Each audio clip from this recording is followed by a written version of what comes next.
Le sang que nous portons n'est jamais innocent. Ani, il se souvient.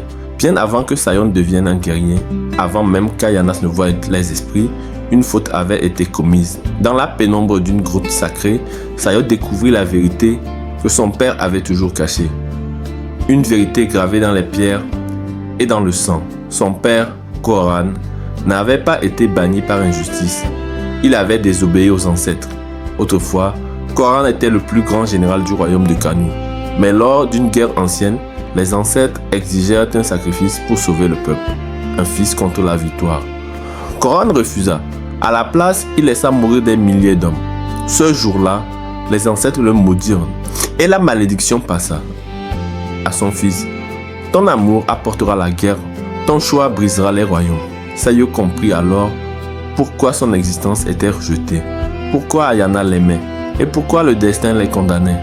Pendant ce temps, au palais de Kanu, Ayana faisait face à une autre révélation.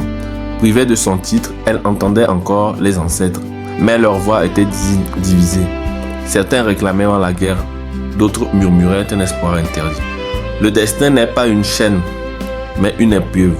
Lorsque Sayo et Ayana se retrouvèrent, leurs vérités s'entrechoquèrent. L'amour ne suffisait plus.